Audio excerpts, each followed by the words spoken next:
Visibility দেখো একদম zero, একদম জিরো। আমরা নেতারাটা আর 10 কিলোমিটার, এখান থেকে 10 কিলোমিটারও নেই, হার্ডলি 8-9 কিলোমিটার হবে। আগে আগে এই নেতারহাটে এই সময় আসাই যেত না, বিকেল 4টার সময় ঢোকাই যেত না নেতারহাটে। বাট এখন অনেকটা ছত্তিশগড় ডেভেলপমেন্ট করেছে, ছত্তিশগড় সরকার ডেভেলপমেন্ট করেছে ট্যুরিজমের উপরে। কারণ আগে আগে এত ছিনতাই হতো আর এত ডাকাতের মানে লুটপাট হতো এসব জায়গায়, মানে 4টার পরে এখানে চলাফেরা খুবই দুষ্কর হয়ে যেত। তো যদিও বা এখন অনেকটা ডেভেলপ করেছে, রাস্তাঘাটও দেখো ডেভেলপ করেছে, ট্যুরিজমের উপরেও ডেভেলপ করেছে, অনেকগুলো রিসোর্ট হোটেলও হয়েছে নেতারহাটের উপরে। তো তাই জন্য এখন মানুষেরা বা ট্যুরিস্টরা আসছে, ভিজিট করছে। কিন্তু তাও চেষ্টা করবে যাতে দিনের বেলায় নেতারহাটে ঢুকে যেতে পারো, কারণ রাস্তাগুলো তো বলা যায় না, রাস্তাঘাট তো খারাপ অবস্থা। দেখো শুধু ফগ, দেখো কিচ্ছু দেখতে পাচ্ছি না। এগুলো ফগ বলবো না এগুলোকে মেঘ বলবো, বাট কোনো ভিজিবিলিটি নেই। চলো, ও ভাই কিচ্ছু কিচ্ছু দেখা যাচ্ছে না, রীতিমতো আমার এক হাত আগে কিছু দেখতে পাচ্ছি না আমি। শুধু লাইটগুলো আছে আমাদের কাছে, ফগ ল্যাম্প আছে ভালো, তার জন্য বেরিয়ে যাচ্ছি। নাহলে সত্যি কথা দেখো, ক্যামেরাতে দেখো, ক্যামেরাতে কিছু ফগ জমে গেছে নাকি আবার, দেখো ক্যামেরাতে দেখো শুধু কতটা কি দেখা যায়, দেখো ফগ দেখো। এইটাই তো মজা, এটাই তো মজা।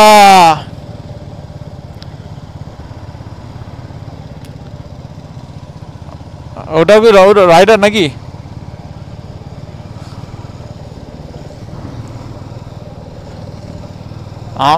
আমি আমার মনে হচ্ছে কে ওইখান থেকে উকি মারছে,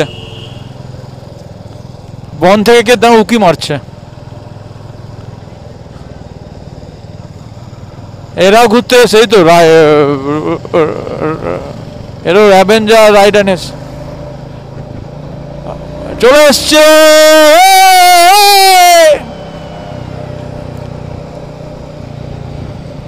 নেতারহাট আমরা এসে গেছি।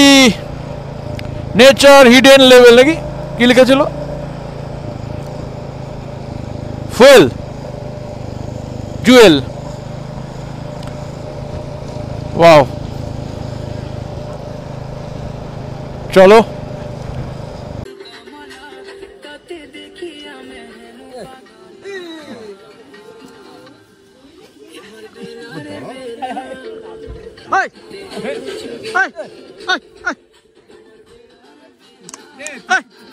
ঘুরা সেলফি দেখো, চাটা খুব ডিস্টার্ব করছে। বন্ধু আসো আসো, সেলফি দেখো না। দীপদাকে ফোনটা দিয়ে না, খাও না, তোমরা নাচো না, দীপদাকে ক্যামেরা তেলি মানে দিচ্ছি, একটু নাচতে হবে। হ্যাঁ এই তো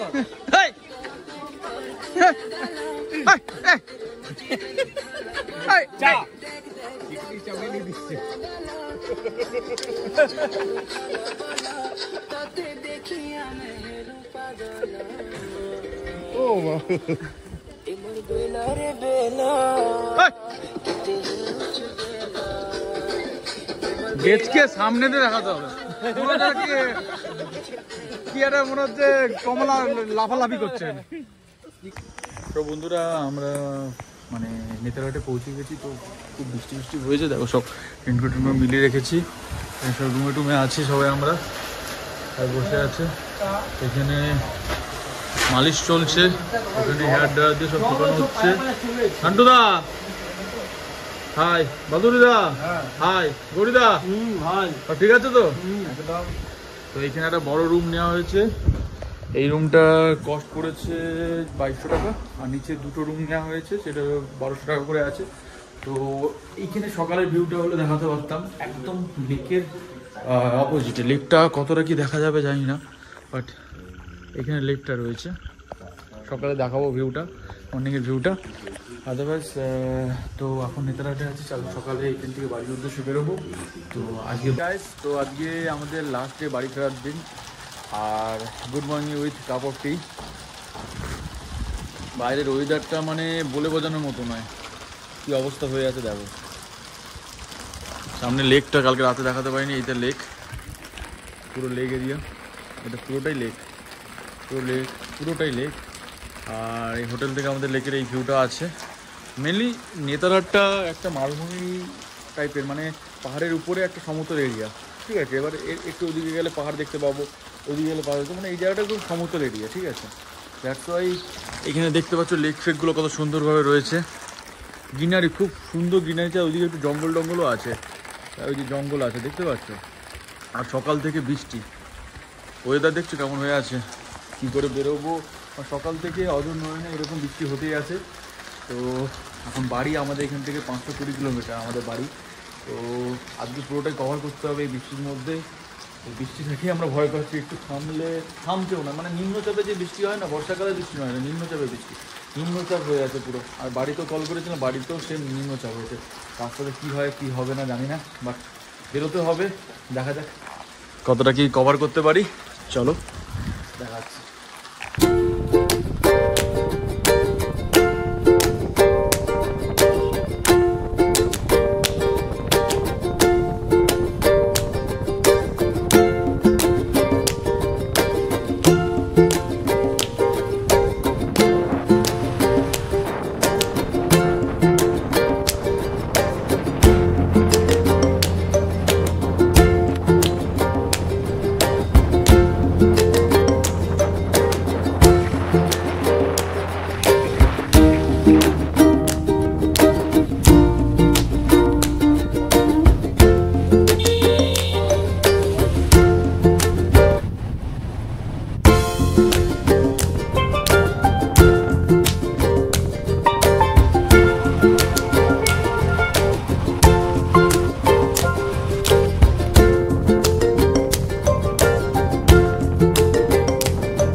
হ্যাঁ চলে যা।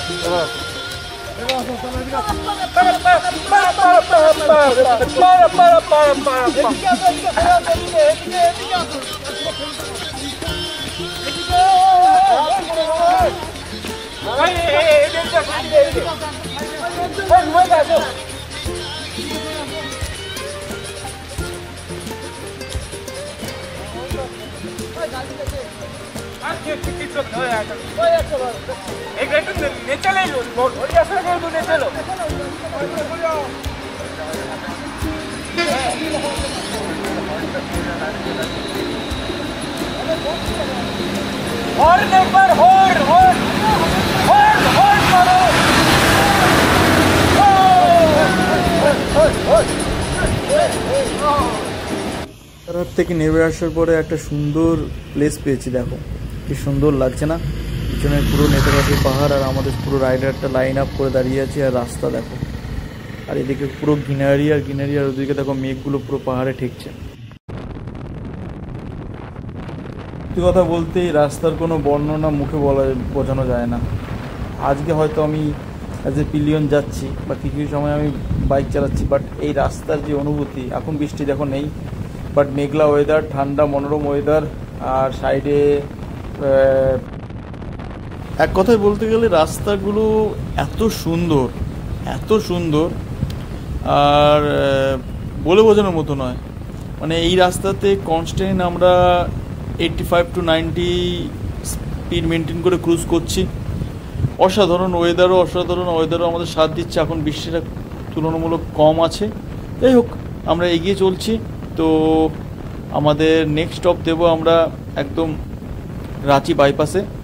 চলো ওইখানে গিয়ে কথা হচ্ছে। বন্ধুরা, নন স্টপ আমরা প্রায় 200 কিলোমিটার চালিয়ে এসছে। এখন দাঁড়িয়েছি এখানে জানা পেচানা ফ্যামিলি রেস্টুরেন্টে। তো এদিকে চলে যাচ্ছে রাঁচি, আর আমরা এখন এদিকে যাব খড়গপুরের দিকে। তো এখানে খাওয়া দাওয়া করছি, লাঞ্চ করে ফিরে যাবো। জানি না কখন বাড়িতে ঢুকতে পারবো। আর বৃষ্টি কন্টিনিউ হয়ে আছে, মানে ভারী বৃষ্টি হচ্ছে না, বাট কন্টিনিউ ঝিরিঝিরি বৃষ্টি হতেই আছে, বৃষ্টির কোনো থামতি নেই। তো রীতিমতো আমি রাইডিং শু তো পরিনি, ক্রক্সে চলে এসেছি। আজই বাকিটা আবার ক্রক্স পরেই যাবো, নাহলে খুব অবস্থা খারাপ হয়ে যাচ্ছে। গায়ে থেকে দেখতে পাচ্ছি। তো এখানে বসি, খাওয়া দাওয়া করে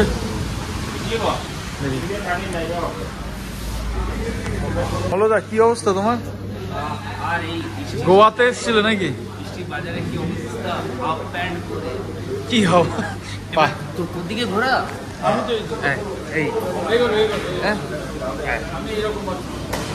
বৃষ্টিটা আজ, বৃষ্টির সময় এই আসতে কেমন লাগলো? বৃষ্টিটা আসতে কি কেমন লাগবে, মানে ভিজে গেছি, পাটা ভিজে যাচ্ছে, উপরে আবার কিছু ভেজেনি।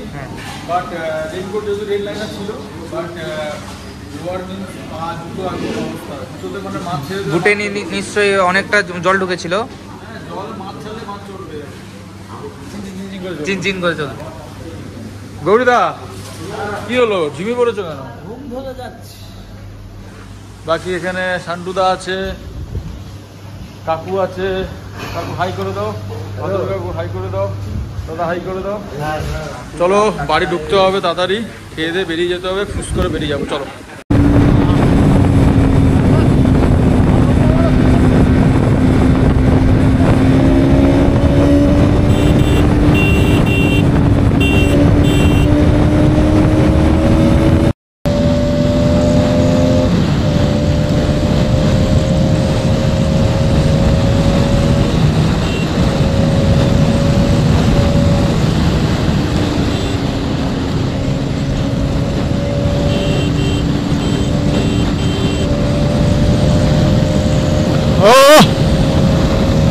Vale.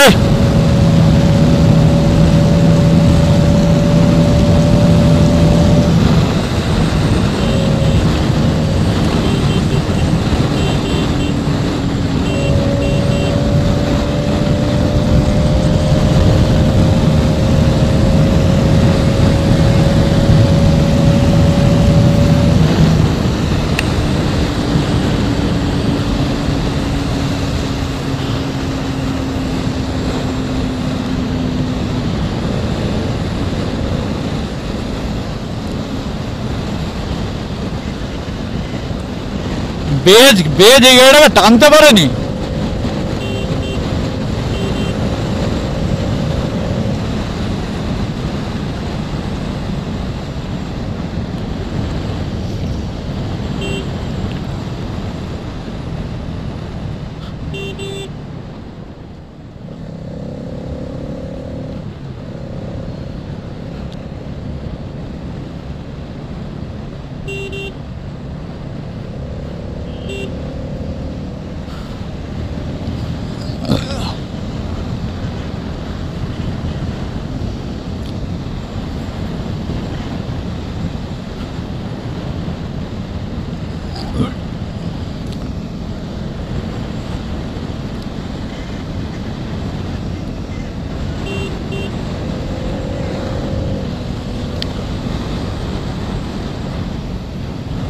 Lovely.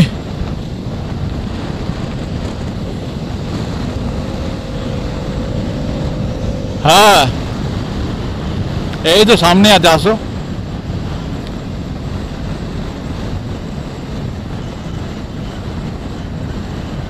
Chandil dam 9 kilometre, Chandil dam 9 kilometre.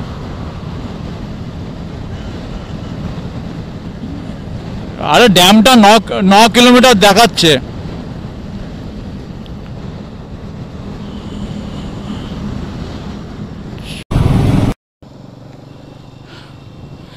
Chandil ড্যামটা cross করার পরে টানা 10 কিলোমিটার ধরে এইরকম জ্যাম। আমাদের বাইক আছে বলে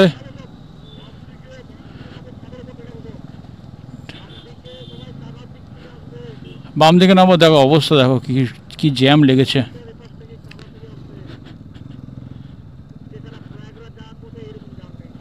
বাবা, বাইক আছে বলে আমরা তো বেরিয়ে যেতে পারছি, আদারওয়াইজ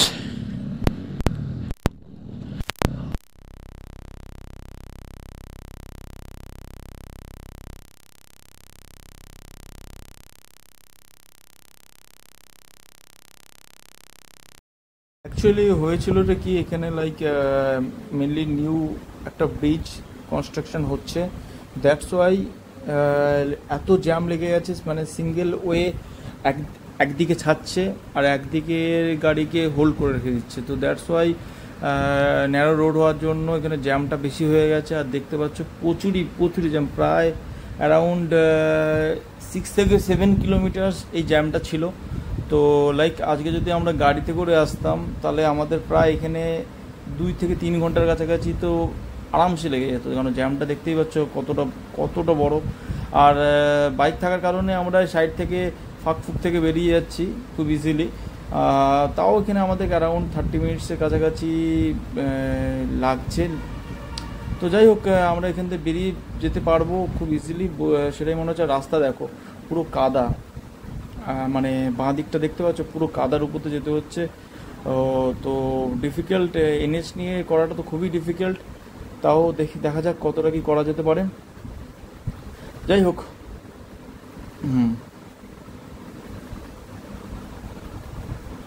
অবস্থা দেখো রাস্তার অবস্থা দেখো, পুরো কাদা, ভেরি ডিফিকাল্ট অবস্থা, দেখেছো পুরোই কাদা। জ্যামটা দেখো জাস্ট কত বড়, পুরো কাদা। আস্তে ধীরে বেরোতে হবে। চলো বেরিয়ে কথা হচ্ছে।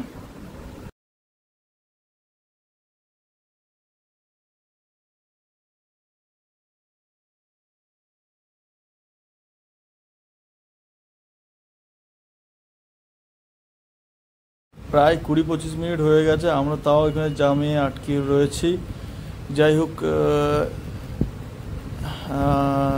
হোক একটু গ্যাপ পেয়েছি, বেরোনোর রাস্তা পেয়েছি। চলো, দেখতে পাচ্ছ কতটা ছোট রাস্তা থেকে বেরোতে হচ্ছে। লাইক আমাদের যদি স্যাডেল ব্যাগ হতো বা স্যাডেল স্টে টাইপের কিছু হতো তাহলে হয়তো আমরা আটকে যেতে পারতাম, এত ন্যারো রাস্তা থেকে বেরোতে হচ্ছে।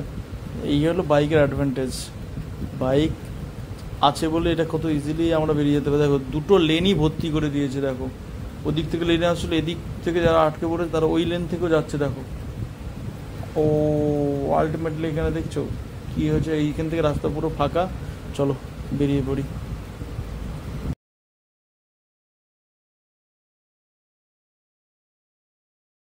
তো বন্ধুরা, আমরা প্রায় বাড়ির কাছাকাছি চলে এসেছি। আর বাড়ি এখান থেকে আমাদের 120 কিলোমিটার।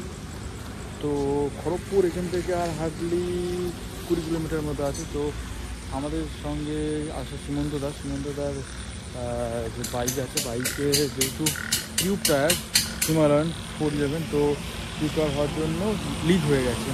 তো লিক হয়ে যাওয়ার জন্য এখন লিকটা সারানো হচ্ছে, দেখতে পাচ্ছি লিক সারানো হচ্ছে। এখানে ঘড়িতে বাজে এখন 9:28, তাই আমরা এখন তাও মেকানিক পেয়েছি, নাহলে এরপরে মেকানিকও পাওয়া যেত না। তো দেখতে হচ্ছে বৃষ্টির ওয়েদার প্লাস এত খারাপ রাস্তার কন্ডিশান, রাস্তার মাঝে মাঝে এত পট হোল আছে, এত বড় বড় গাড্ডা আছে। তো কোনোভাবে হয়তো লিকটা হয়ে গেছে। তো দেখা যাক কী হয়, সারানো হবে, সারিয়ে বেরিয়ে যাবো, কতক্ষণ সারানো হয় দেখা যাক। এইটা একটা সমস্যা যে লাইক টিউব টায়ার হওয়াতে এটা সমস্যা, যে লিক হয়ে গেলে রাতে মেকানিক না হলে খুলতে না পারার ব্যাপারটা খুবই হেক্টিক হয়ে যায়। বাট টিউবলেস হলে কি সহজে নিজেরাই আমরা ম্যানুয়ালি থেকে লিকটা সরাতে পারি। দেখা যাক কতটা কী করা যায়। বাড়ির কাছে চলে এসেছে, আই থিঙ্ক আর 2 ঘন্টার মধ্যে আমরা বাড়ি ঢুকে যাবো। চলো বাড়ি থেকে কথা হচ্ছে, আর এনার্জি নেই ব্লগ করার, বাড়ি থেকে কথা হচ্ছে। ওকে বন্ধুরা, অ্যারাউন্ড 12:30 নাগাদ আমরা বাড়ি ঢুকেছি, সবাই সুস্থভাবে ঢুকেছি। তো বলতে গেলে একটা আলাদা এক্সপিরিয়েন্স আজকে মানে হলো লাইফে, কারণ টানা 520 কিলোমিটার, মানে বুঝতে পারছি টানা 520 কিলোমিটার আমরা বৃষ্টি পেয়েছি। যে নেটাতে বেরিয়েছি, সেই যে বৃষ্টি একদম ঘর অবধি, মানে বাড়ি অবধি যখন এসেছি মহিষাদল, তো মানে কনস্ট্যান্ট বৃষ্টি হয়েছে, মানে এক মুহূর্তের জন্য বৃষ্টি থামেনি। হার্ডলি 20 কিলোমিটার একটু ঝিরিঝিরি বৃষ্টি হচ্ছিলো, একদম তাও থামেনি, বাট ঝিরিঝিরি বৃষ্টি হচ্ছিলো। যাই হোক, নানারকম প্রতিকূলতার সম্মুখীনে আমরা পড়েছি। তো পরেও আমরা মানে সবাই ভালোভাবে বাড়ি ঢুকেছি। তো বৃষ্টিতে ভেজা, বৃষ্টিতে রাইড করার একটা আলাদা মজা আছে। তো রাইডার, আমরা বাইক রাইড যেহেতু করি, আমরা সমস্ত প্রতিকূল পরিস্থিতিতে রাইড করার জন্য নিজেদেরকে তৈরি করে রাখি। বিকজ অফ যখন খুবই গরম হয়, রোদ হয়, তো রোদেও আমরা রাইড করে থাকি। আর যখন বৃষ্টি হয় তখন বৃষ্টির জন্য আমরা রেন লাইনার পরে থাকি। এছাড়াও মানে যখন ঠান্ডা জায়গায় রাইড করতে যাই তখন আমরা ইনার মিন্স থার্মাল যেগুলো হয় সেগুলো পরে থাকি। তো এছাড়াও রাইডিং গিয়ার্স তো করতেই হয় বাইক রাইডিংয়ের জন্য। তো সব কিছু মিলেমিশে একটা আলাদা এক্সপিরিয়েন্স। তো আশা করছি তোমাদের কাছে এইসব এক্সপিরিয়েন্স তুলে ধরেছি। তোমাদের এই ভিডিওটা কতটা কী ভালো লেগেছে তোমরা একটু লাইক করো, কমেন্ট করে জানিও। তো একটু সাপোর্ট দেখিও আর সাবস্ক্রাইব করো আমার চ্যানেলটা ব্লগ উইথ সৌভিক। তো আরেকটা কথা, আমরা একটা মানে লাইক 17 সেপ্টেম্বর বিশ্বকর্মা পুজো। তো বিশ্বকর্মা পুজোর পরের দিন লাইক 18 সেপ্টেম্বর আমরা বেরোচ্ছি সিকিমের উদ্দেশ্যে, লাইক জুলুক, বাওমুন্দি, নাথুলা পাস, নাথাং ভ্যালি, আর বেরোচ্ছি পেলিং অ্যান্ড রাবাংলা। এই পুরো সার্কিটটা করার প্ল্যান আছে। তো দেখা যাক কতটা কি সার্কিটটা করতে পারি। তো দেখা হচ্ছে নেক্সট কোনো মোটর ব্লগে। ততদিনের জন্য সবাই সুস্থ থাকবে, ভালো থাকবে। দেখা হচ্ছে নেক্সট ব্লগে। ওকে,